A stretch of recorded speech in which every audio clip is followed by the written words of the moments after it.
Baiklah, simposium 7 ini akan dipandu oleh moderator kita, yang terhormat Dr. Ahmad Adam, spesialis bedah saraf konsultan. Sebelumnya, izinkan saya membacakan CV singkat dari moderator terlebih dahulu. Dr. Ahmad Adam, spesialis bedah saraf konsultan, lahir di Bandung 21 Mei 1974. Beliau menempuh pendidikan dokter umum hingga melanjutkan pendidikan dokter spesialis bedah sarafnya di Fakultas Kedokteran Universitas Padjadjaran, Bandung. Beliau juga pernah mengikuti fellowship dalam bidang microsurgery di Fujita Health University, Jepang, dan Master of Science program di Paris, Prancis. Tidak hanya itu, beliau juga mendapatkan gelar konsultannya dari Indonesian Collegium of Neurosurgery dan gelar doktoral S3-nya dari FK Universitas Padjadjaran.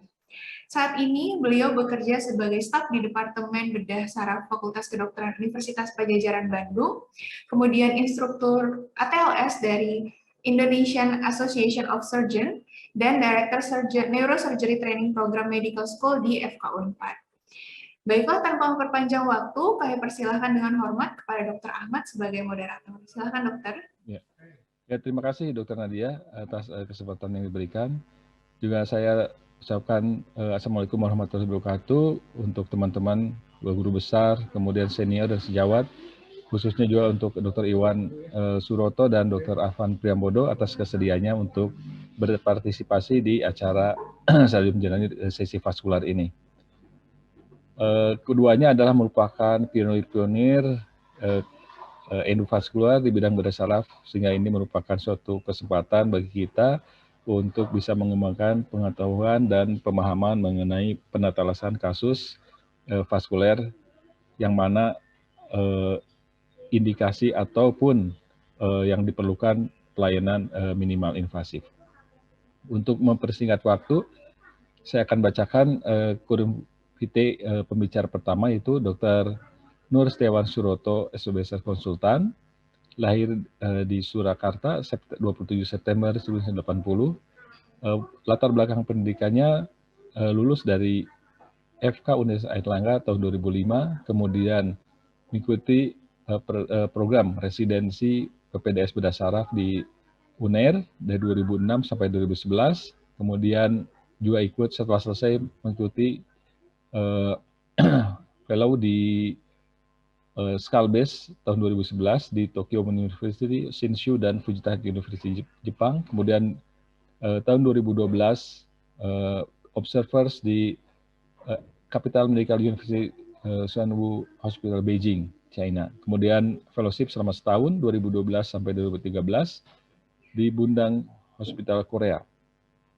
Kemudian juga mengikuti Relations Education Team 2014 dan 2016 ikut mengikuti Flow Diverter Pipeline Stand Training di Australia.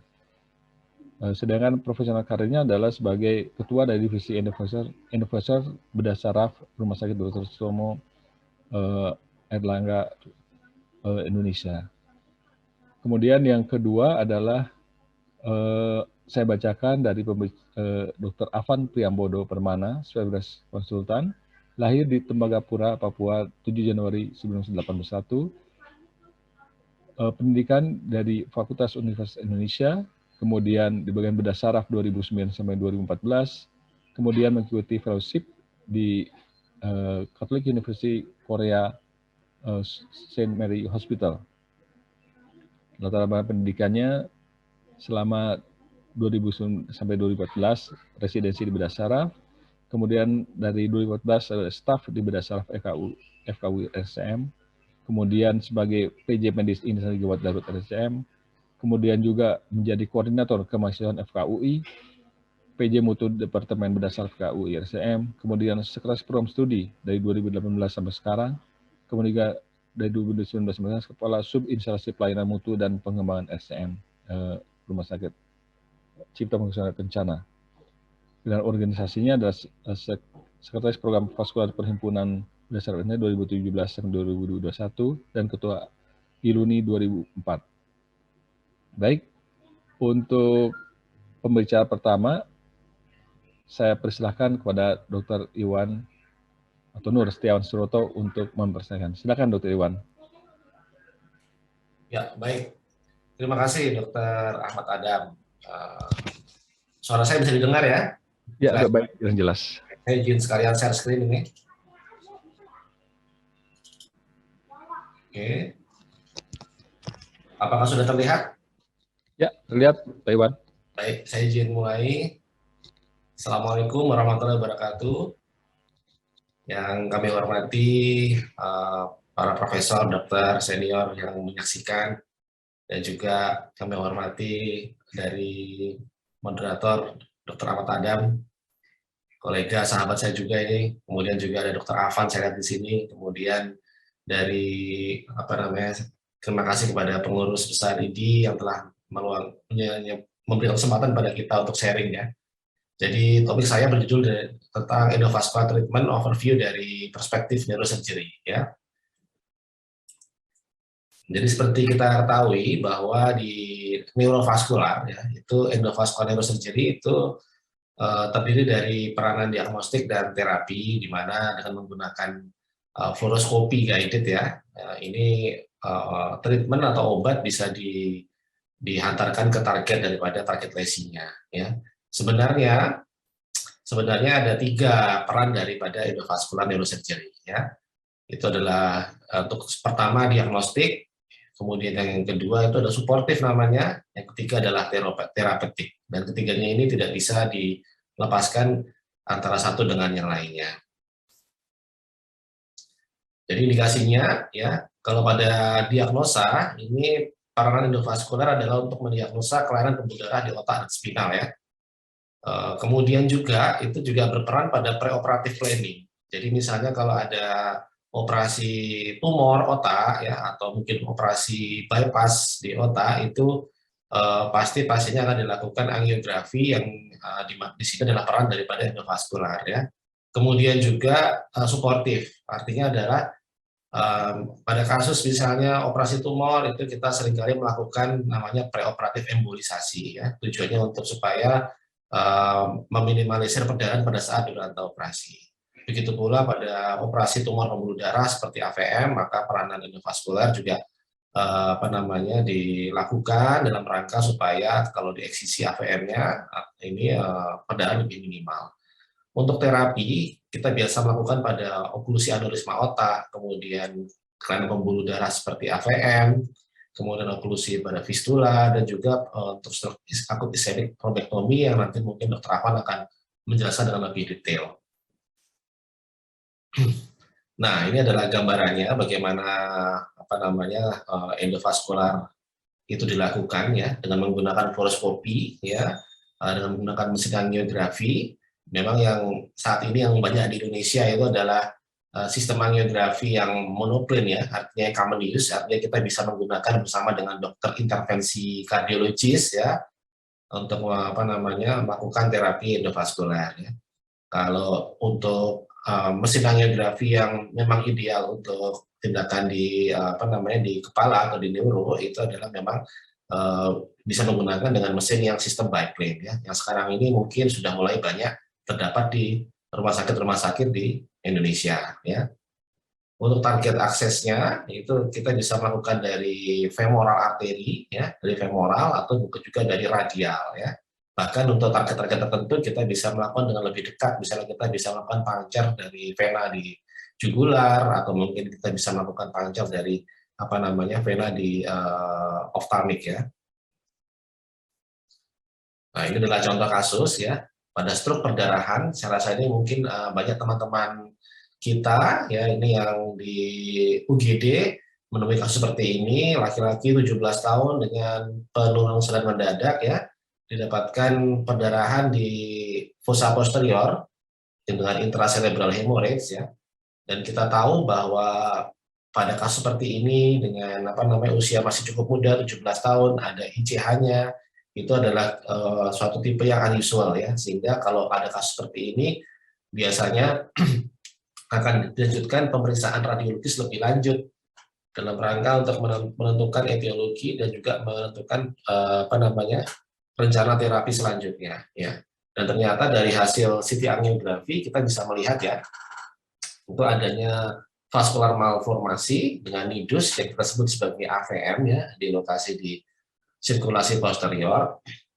Sehingga penyebab dari ICH-nya ini adalah, atau perdarahan ini adalah adanya malformasi vaskuler di lokasi tersebut. Apa terapinya? Pada kasus seperti ini, biasanya kita akan melakukan emergensinya adalah surgical dekompresi ya, atau evakuasi dari hemorrhage-nya. Kemudian untuk underlying disease-nya, yaitu AVM-nya, maka kita akan melakukan angiografi diagnostik ya, DSE. Kemudian bisa dilanjutkan dengan endovascular embolisasi.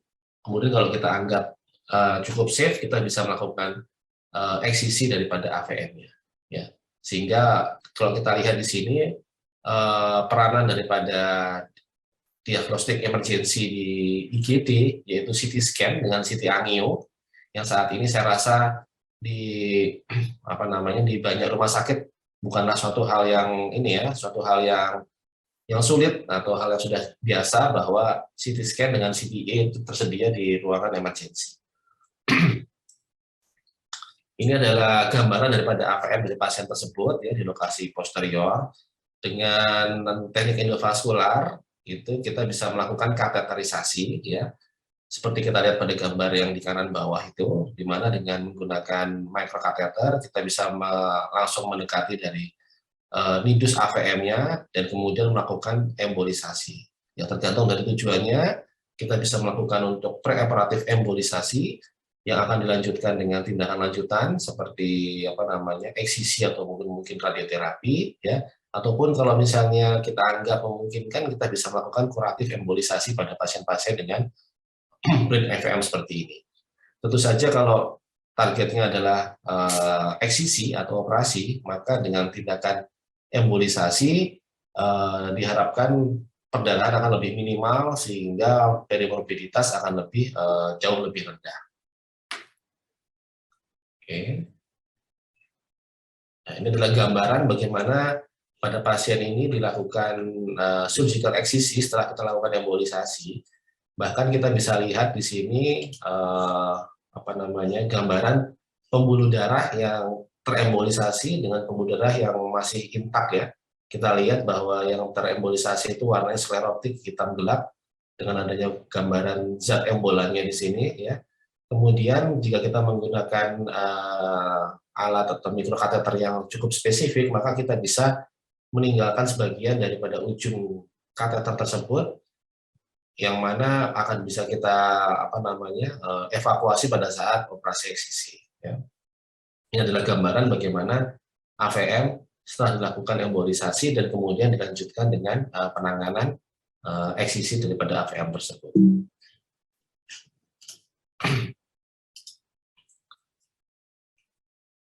Oke, jadi mengenai AVM ini tadi, ini dilihat bahwa memang AVM ini adalah salah satu penyebab daripada stroke perdarahan ya. Dengan presentasi klinisnya itu kita bisa lihat adanya perdarahan, kemudian kejang, dan juga mungkin diikuti dengan gejala vokal defisit yang lainnya ya.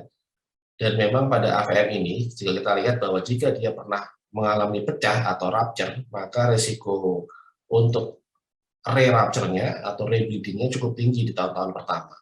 Oleh karena itu pada AVM yang rupture, maka kita berusaha untuk seagresif mungkin melakukan terapi lanjutannya. Lain halnya dengan AVM yang brain AVM yang dia unrupture ya. Kalau yang dia unrupture, maka kita akan melihat apakah gejala klinisnya itu memang menandakan bahwa AVM ini perlu dilakukan suatu terapi lanjutan. Kadang-kadang jika hanya kejang yang terkendali dengan obat, maka pada brain AVM yang unrupture, pertimbangan untuk follow up lanjutan ya, kemudian observasi ketat itu bisa dipertimbangkan selain tindakan agresif untuk intervensi ataupun untuk eksisinya. Kemudian yang kedua adalah stroke yang kedua, itu adalah stroke perdarahan juga, itu perdarahan subarachnoid ya. Kita tahu bahwa perdarahan subarachnoid ya untuk stroke ini itu sebagian besar disebabkan oleh adanya aneurisma yang pecah ya. Dimana kalau aneurisma yang pecah itu ya kita tahu bahwa itu adalah suatu abnormal pada pembuluh darah, adanya gelembung yang biasanya karena proses degeneratif, misalnya karena adanya hipertensi yang lama, kemudian ada penyakit metabolik yang lain yang memicu munculnya aneurisma ya. Insidennya cukup tinggi sebetulnya ya. memang sayangnya di negara kita ini, di tempat kita di Indonesia ini sebagian besar aneurisma ini terdiagnosa pada saat dia terlanjur terkena stroke, ya, artinya terlanjur rupture, ya. Ini berkebalikan dengan fenomena yang terjadi di negara lain, ya, di negara yang well developed country. Ini biasanya aneurisma ditreatment pada saat dia unrupture, atau artinya apa? Artinya masih dalam tahapannya sangat dini, ya. Tentu saja kita tahu kalau aneurisma rupture dengan perdarahan subarachnoid itu akan didapatkan gambaran dari seperti pada pasien ini didapatkan dari gambaran hidrosefalus, kemudian ada gambaran perdarahan itu sendiri, ya, sehingga seringkali memunculkan vasospasme. Oleh karena itu angka morbiditas akibat dari perdarahan subarachnoid ini cukup tinggi dikarenakan memang gejala sisa atau sequelae akibat daripada pecahnya aneurisma ini membuat angka kecacatan juga cukup tinggi, ya. Oleh karena itu PR kita ke depan yang lebih besar menurut saya adalah bagaimana mendeteksi secara dini aneurisma sebelum dia terlanjur menjadi stroke, ya. Dan ini kita tahu bahwa aneurisma pecah ini adalah atau rupture ini adalah merupakan 3-5% dari seluruh kejadian stroke. Ini adalah gambaran bagaimana aneurisma, ya, yang dilakukan angiografi DSA. Ya, kita lihat bahwa ini adalah aneurisma di posterior communicating artery, dan kemudian dilakukan tindakan intervensi dengan endovaskular, ya, dilakukan pemasangan coil sehingga dengan tujuan untuk mencegah dia re-rupture di kemudian hari. Dan kalau kita lihat, kita refresh lagi, memang aneurisma ini lokasi terbanyaknya adalah di sirkulus Willisi, ya, di pembuluh darah besar di sirkulus Willisi, sehingga yang mana jika dia pecah atau rupture maka akan muncul perdarahan stroke yang tipenya adalah subarachnoid hemorrhage, ya. Untuk tata laksanaan definitifnya sebetulnya kita bisa melihat adanya beberapa pilihan, ya. Yang pertama dengan dilakukan endovascular coiling, ya, ataupun juga dilakukan manajemen secara surgical dengan menggunakan clipping, ya. Nah, sebenarnya bagaimana yang paling baik, ya? Nah, kita lihat kasus di sini, ya. Ini adalah kasus yang menarik di mana pada satu hari kita mendapatkan 2 pasien stroke perdarahan subarachnoid, ya. Yang satu adalah SAH dengan penyebabnya di arteri komunikan anterior, ya, usia 64 tahun. Yang satunya juga sama, ya, di arteri komunikan anterior di ECOM dengan usia 46 tahun, ya. Kira-kira pada pasien ini terapi apa yang paling sesuai pada saat sehingga pada saat itu dengan beberapa pertimbangan, ya. Pada pasien pertama karena usia dan lokasi aneurisma yang cukup relatif dalam, sehingga kita memutuskan untuk melakukan coiling, ya, endovascular coiling. Pada pasien kedua dengan usia lebih muda dan kita lihat adanya multisect aneurysm, maka pada pasien ini kita putuskan untuk melakukan surgical clipping, ya. Ya, memang pada akhirnya kita mendapatkan bahwa antara open vascular dan endovascular itu sebenarnya tidak saling bersaing, ya, tapi saling melengkapi, sehingga memang tidak ada kita tahu di medis tidak ada satu terapi yang biasanya akan lebih superior dibandingkan yang lain. Selalu ada di mana tempat-tempat keduanya akan saling melengkapi. Ini beberapa pertimbangannya, ya. Kita tahu bahwa untuk perimorbiditas itu memang endovaskular itu lebih baik, ya, karena tindakannya relatif lebih minimal invasif seperti tindakan-tindakan operatif yang sifatnya adalah minimal invasif. Tapi memang pada long term follow up itu didapatkan bahwa angka untuk kekambuhan itu memang lebih baik itu pada surgical clipping, ya. Sehingga ada kemungkinan di kemudian hari kita harus melakukan pendekatan yang lebih komprehensif, pasien mana yang lebih suitable dilakukan endovaskular atau pasien mana yang lebih suitable dilakukan tindakan clipping. Ini tadi sudah kita sampaikan bahwa memang pada pasien dengan stroke perdarahan subarachnoid, ya, ini ada beberapa potensial problemnya. Yang pertama memang re-rupture, ya, Rupture artinya apa? Memang pada pasien stroke SAH itu angka rupture cukup tinggi, 40-50%. Dan kita tahu jika dia mengalami pecah ulangan, ya, maka angka kematian cukup tinggi, 70%. Oleh karena itu, maka untuk pasien-pasien dengan stroke subarachnoid, hemorrhage ini, itu memang sedapat mungkin kita harus segera melakukan definitive treatment-nya, yaitu dilakukan penutupan oklusi daripada aneurismanya. Ya. Kemudian yang kedua adalah adanya potensi hydrocephalus. Karena adanya pendarahan subarachnoid, maka aliran likuor itu menjadi terhambat sehingga pasien-pasien akan mengalami hydrocephalus. Sehingga kita lihat bahwa seringkali memerlukan tindakan multiple seperti pemasangan ventriculostomy, ya, atau VIPISan, dan kemudian dilanjutkan dengan tindakan yang definitifnya.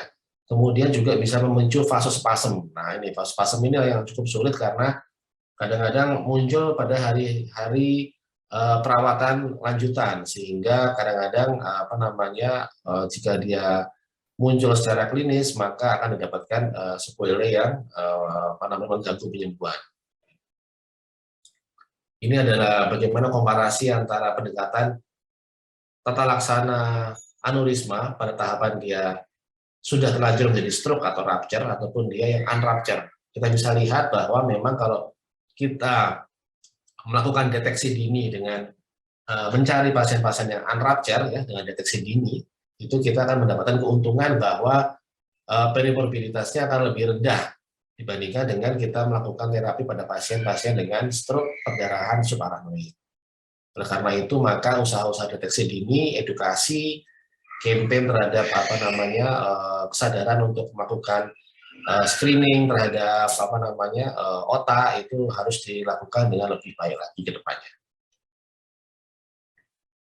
Kemudian kalau kita lihat bahwa memang sebagian besar itu adalah, kalau kita tahu bahwa stroke itu memang menjadi problem di Indonesia, ya, dan kita tahu bahwa sebagian besar stroke adalah stroke infark, dan kita tahu bahwa ternyata stroke hemorrhage maupun stroke subarachnoid itu juga menempati porsi yang walaupun secara persentase kecil, tapi karena dibandingkan dengan jumlah penduduk kita yang besar, maka impact-nya juga akan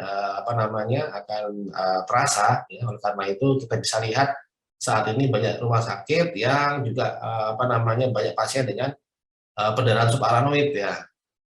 Karena memang saat ini pasien banyak datang dalam kondisi yang sudah terlanjur dengan kondisi stroke. Ini adalah stroke infark, ya. Nanti mungkin Dr. Afan akan menjelaskan dengan lebih detail lagi bagaimana penata laksanaan stroke infark yang dilakukan tindakan intervensi endovaskuler. Kita bisa tahu bahwa stroke infark dengan tipe last vessel occlusi, ya, atau sumbatan pembuluh darah besar, inilah yang merupakan indikasi dilakukan tindakan intervensi trombektomi, ya. Berbeda dengan stroke infark yang terjadi pada pembuluh darah kecil atau lakunar stroke. Ini dengan trombolisis, ya, dengan pengobatan fisioterapi diharapkan membaik. Pada stroke yang tipe pembuluh darah besar inilah yang biasanya itu adalah yang mengancam nyawa sehingga perlu tindakan intervensi lanjutan, ya. Ada dua teknik, ya, teknik dengan menggunakan stent retriever atau teknik dengan menggunakan aspirasi, ya, aspirasi diambil clotnya, ya. Dan teknologi ini memang umurnya juga masih cukup muda, sehingga kita bersyukur bahwa di tempat kita, di negara kita ini sudah mulai mengadopsi, sehingga diharapkan jika pelayanan lebih bagus, lebih luas, maka banyak pasien akan lebih dapat ditolong pada tahapan-tahapan yang lebih dini. Ini adalah contoh bagaimana kalau stroke last vessel occlusi dilakukan terapi. Kita tahu bahwa ini adalah adanya M1 occlusion cerebri media terdeteksi, ya. Kemudian kita lihat setelah kita lakukan trombektomi, ya, itu bisa dilakukan rekanalisasi walaupun parsial, tapi ini cukup untuk menghindari sequelae yang lebih lanjut, ya. Ini adalah gambaran bagaimana clot ataupun clot ataupun sumbatan yang bisa diambil dengan menggunakan aspirasi ataupun dengan menggunakan stent retriever. Ya, jadi tadi kita sudah mendiskusikan bagaimana mengenai pendekatan endovaskular atau vaskular pada kasus-kasus yang memang murni kasus vaskular, ya, pembuluh darah. Tapi kita tahu bahwa sebenarnya tadi ada fungsi suportif, ya, endovaskular, ya, dan diagnostik, ya. Sehingga sebenarnya pendekatan-pendekatan yang lain pun kita bisa melakukan melakukan fungsi untuk membantu melakukan terapi yang lebih komprehensif pada kasus yang lain ya.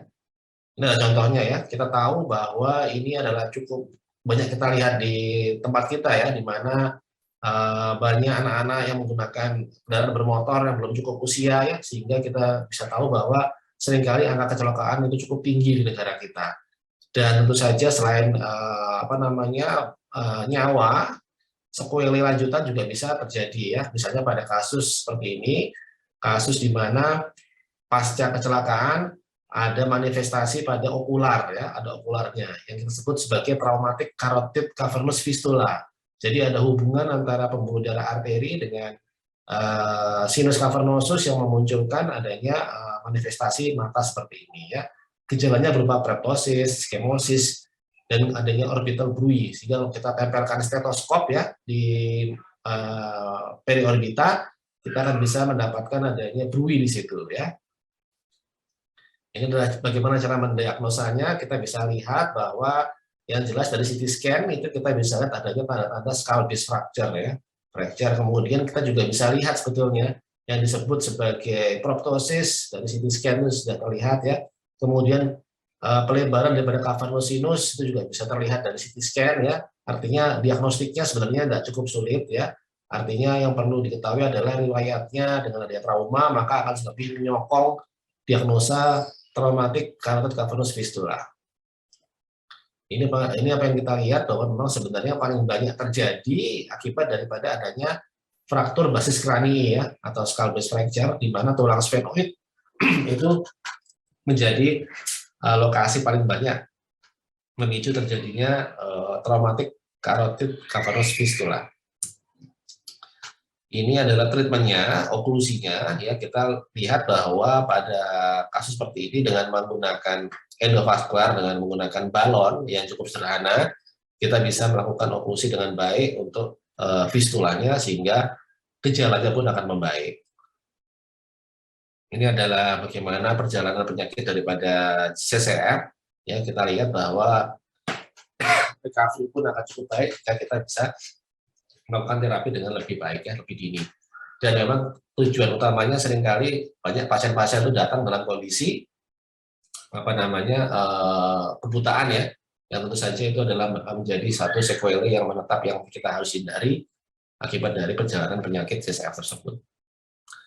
Kasus yang lain misalnya pada kasus brain tumor ya, kita tahu bahwa kalau operasi otak itu brain tumor otak, meningioma itu harus cukup beresiko sehingga kita membutuhkan tindakan embolisasi di mana peran endovaskular itu cukup signifikan untuk mengurangi morbiditas akibat daripada pengangkatan daripada tumor tersebut.